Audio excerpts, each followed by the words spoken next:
Right now, your right hand is yours. At least that's what you think. You're in a quiet room. Say it's an exam hall, or a funeral, or you're sitting across from someone you like, for the first time, holding your breath. It's so quiet you can hear yourself swallow. And right then, somewhere under your shoulder, something moves. It's not a pain, it's not a cramp, it's worse than that. It's an order.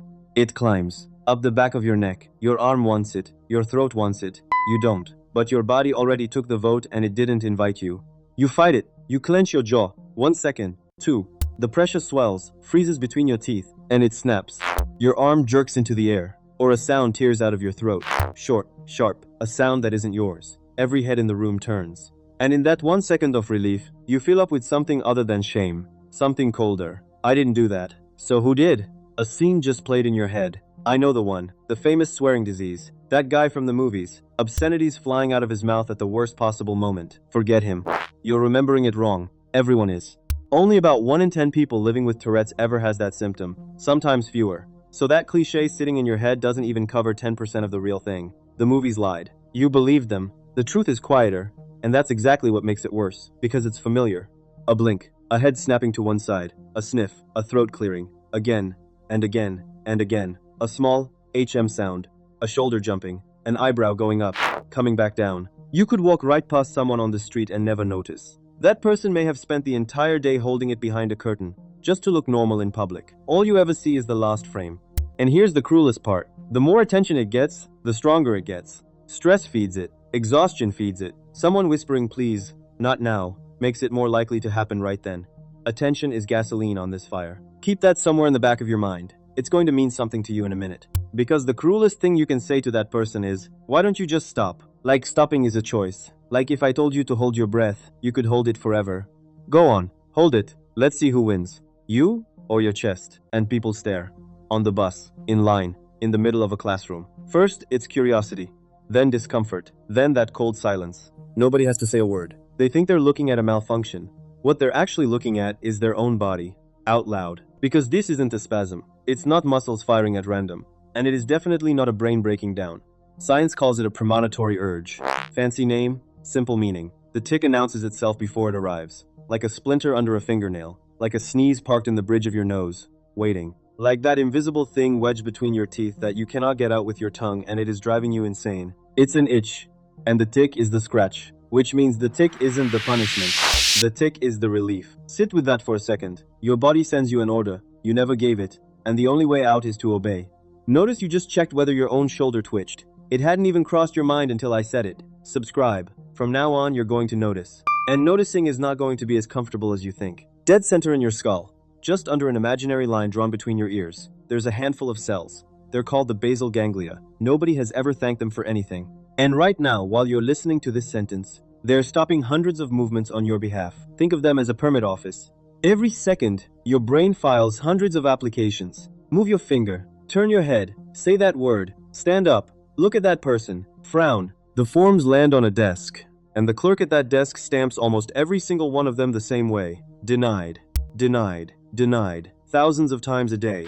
Never tired. And you never hear a thing. Only a few come back signed. The permitted ones. The ones you call my movements. In Tourette's, that stamp is broken. One of your brain's messenger chemicals, dopamine, is running through that office with its settings knocked loose. And some of the forms get through unsigned, unstamped. Nobody stops them. The movement walks straight out the door. Without permission. It usually starts early. 5 years old. 6. A kid suddenly starts blinking, and the parents rush to a doctor asking if something got in his eye. Then it peaks around 11, 12, which is exactly the age a child first starts obsessing over how other people see him. Fate is a terrible screenwriter sometimes. And it doesn't come alone. It brings other guests. Obsessions that walk into a room and never learn how to leave. An attention span that can't sit still anywhere. And tics aren't always small twitches. Sometimes it's an entire choreography. Touching something exactly 4 times. Repeating a word to yourself, over and over. Throwing someone's last sentence back at them without meaning to. Copying a stranger's gesture at the exact moment they make it. Picture that. Somebody else's sentence coming out of your mouth, and you can't stop it. The French doctor this syndrome is named after described 9 patients back in 1885. One of them was a noblewoman. In the middle of drawing rooms, in the middle of the politest conversation in Paris, the filthiest street language would come pouring out of her. 140 years later, people still recognize this condition through that one woman's mouth. That's where the myth was born, and that myth made everyone else invisible. And here's something stranger. In a lot of these kids, the tics quietly fade toward the end of adolescence. In some of them, they almost vanish. It's as if the office slowly relearns its job. The stamp repairs itself. Nobody knows exactly why. One day, the noise just turns down. The thing that spoke without their permission for years one day, again without asking them, goes quiet. It takes. And it gives back. Same hand. Now pay attention. Remember the premonitory urge? Someone with Tourette's can catch the brain's command before it ever reaches the body, which means they can see the tiny gap between "I decided" and "the body moved." You can't see that gap, but it's in you too. Back in the 80s, a scientist ran a very simple experiment. He told people, move your finger whenever you feel like it. Entirely up to you. All I want is for you to tell me the exact moment you decided. The result was the kind of thing that should have put a few philosophy books in the trash. The brain had already started moving about half a second before the person said, there, that's the moment I decided. The decision was made before you noticed you were making it. That thing you call I wasn't the boss of the decision. It was the press secretary, running in afterward and announcing, yes, that was me. People still argue about what that experiment actually proves. Philosophers are still tearing each other apart over it. But the gap was there, and it's still there. It's in your head right now, and it gets worse. Your brain doesn't just decide before you, it lies to you afterward. One part of it does something.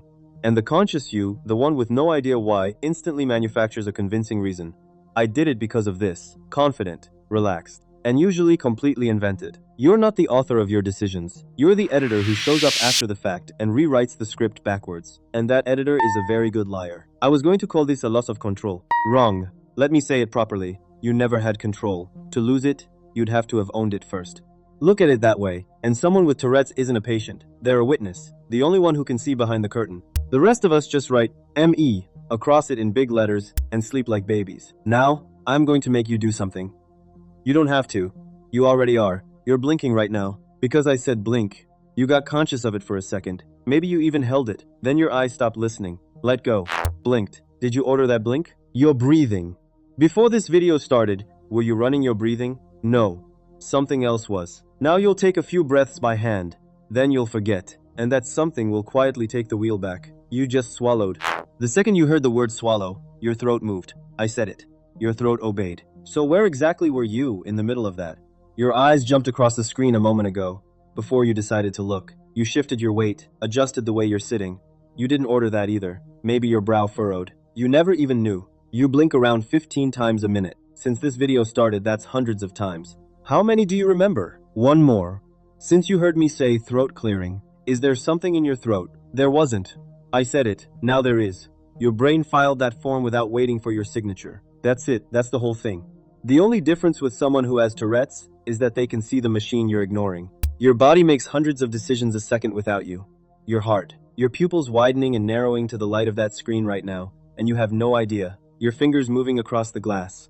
That small shift in position you just made, you didn't sign off on a single one. You're not the driver. You're the passenger sitting in a car, watching the wheel turn by itself, saying, good thing I'm driving. Speaking of which, did your thumb just twitch toward the like button? If it did, stop for 1 second and ask, was that you, or was that it? Press it anyway. And now let's count your tics. You bounce your leg, you bite your nails, you twist your hair, you chew your lip, you click the pen, you touch your face dozens of times today, and you remember none of it. And with no notification, no reason at all, your hand goes to your pocket, pulls out your phone, unlocks the screen, and then you hear yourself say, why did I just do that? You call yours a habit. Sounds harmless. But what did you just describe? Something that starts without you, gets stronger when you pay attention to it, grows when you try to hold it in. Same machinery, same office, same broken stamp. The only difference is nobody calls yours a disorder, because yours doesn't bother anyone. So let me ask you something, and be honest. Has there ever been a moment in your life where you thought, why did I just do that? The secret that left your mouth before you could decide to stop it. Calling someone by the wrong name. Your hand already reaching before you said, don't touch that. The sentence you heard yourself say and immediately thought, God, why did I say that? That was your little Tourette's moment. Your brain stepped out from behind the curtain for 1 second. You saw it, and then you buried it, fast. Because burying it was easier. Put it in the comments. Tell me the moment. I actually want to know because every single one of us has one, and almost nobody says it out loud. You got to bury yours. They don't get to bury theirs. So can't they suppress it? You'll ask. Can't you just hold a tic in? You can, for a while, but there's a price. Suppressing a tic is like trying not to think a thought. Don't think about a white bear. Too late. You just did. Try to shove it out and it only gets bigger. Same with a tic. The longer you hold it, the more the urge swells. The pressure builds. and the dam always breaks eventually. Usually harder. The kid who held it together for a whole hour in front of the class explodes the second the door shuts behind him. Have you ever tried to hold in a sneeze in a silent meeting? What were those few seconds like? Your eyes watered. Your whole body locked onto one thing. The world stopped. Now take that feeling and spread it across every hour of your day. Someone with tics is negotiating with that sneeze all day, every single day. So what you call control is a postponement. Pushing the bill to next month. You don't get out of paying it, you just delay it. But here's something strange. Those tics often go quiet when the person is completely absorbed in something. A musician on stage, mid-song. A surgeon, standing over a table. The body seems to understand there's work to do, and it kills the noise. Which means somebody in there is deciding. Deciding exactly when to shut up. It's just not you. And this is the part where I could hand you something comforting. Try meditation. Make peace with your body. Practice awareness. 1,000 videos say exactly that, right about here. I'm not going to. It would be a lie, and you'd know it. In the next video, I'll show you what your body does behind your back while you sleep.